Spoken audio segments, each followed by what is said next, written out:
If you both could just briefly describe the plot of the film and the characters that you play. Film's about a family. It's about a husband and a wife, a father and a daughter, a mother and a daughter, a family that is teaching this beloved pet of theirs, Enzo, the lessons he needs to learn, so his next life, when he's learned everything he's had to learn, he can be a really great human. But really what's happening is we're learning from him. Yeah.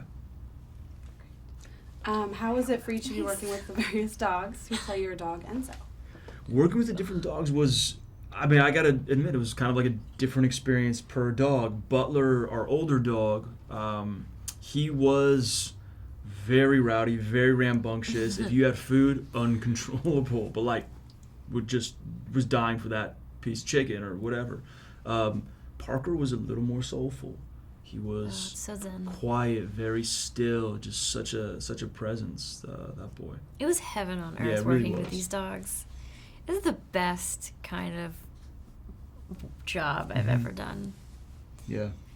And did you have to go through any special training, Milo, to play a race car driver? To play a race car driver, I spent some time at some tracks, I spent some time at some races. I watched a lot of older, more legendary racers like Ayrton Senna. Kind of studied him because of the similarities that people would talk about Denny and being in the rain and racing in the rain, how great Ayrton Senna was when he was in the rain.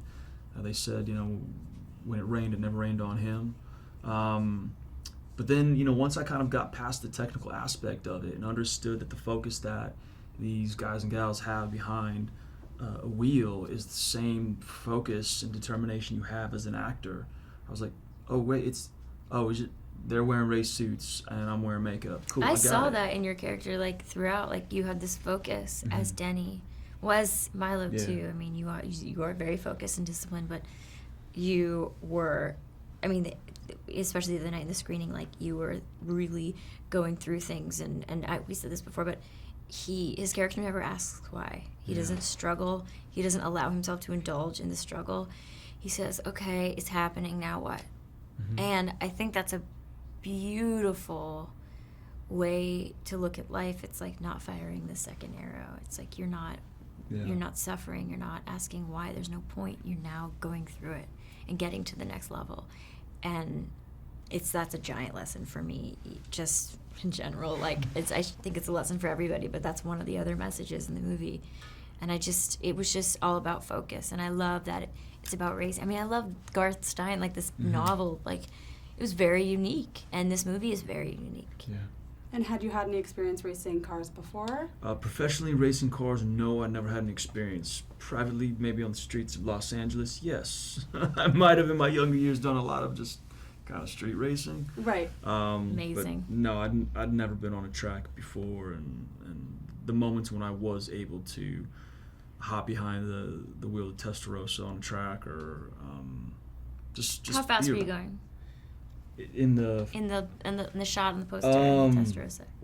Well, our animal welfare person said the limit on the track was 35. Okay, so and not super fun, but Butler kind of looked at me a few times, was like, dude, open it up. And so we did, and he actually stuck his head out a little higher, and then he kind of tucked it down. I love it was pretty great. I mean, that's Is that something you plan on doing now, like maybe when you're not working? No.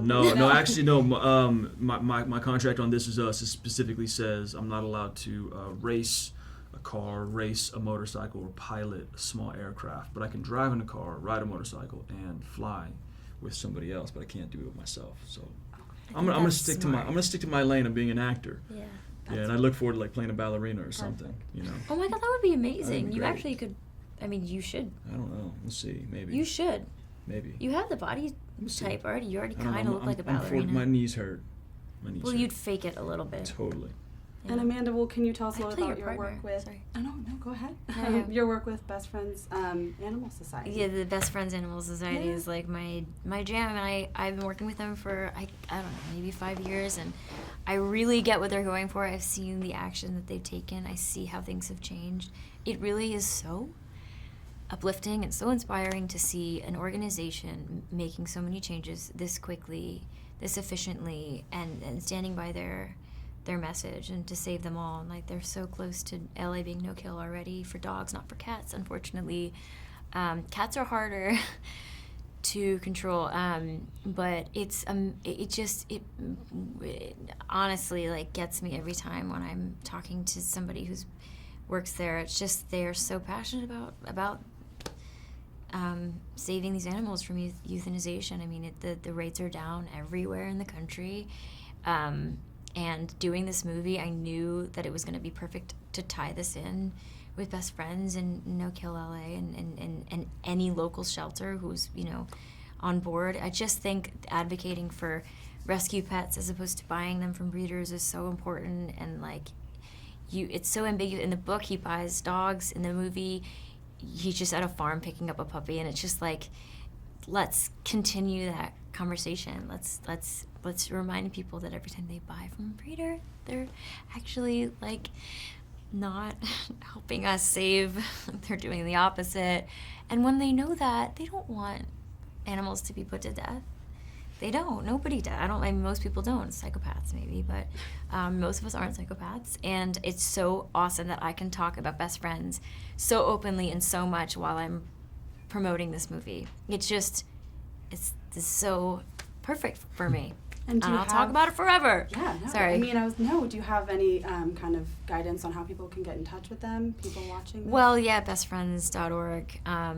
They have a website that's super easy to use, and they have this new dashboard thing that shows you where the shelter, your local shelters, which shelters are most in need of you to come and grab one of their dogs, because then you are saving 2 dogs, because you're saving another dog, giving them a space at the shelter, and taking the dog that you're adopting. It's so easy. It almost feels like, if you're looking for a dog, where else would you go? Except to your local shelter. They really make it easy to. It's because it's not about Best Friends and their shelters, and it's an organization to help people find their best friends from wherever they are, and they, of course, in times of need, are wherever. Like Houston, they were just amazing. They're amazing. I love them. I love everybody who works for them. Well, that's amazing.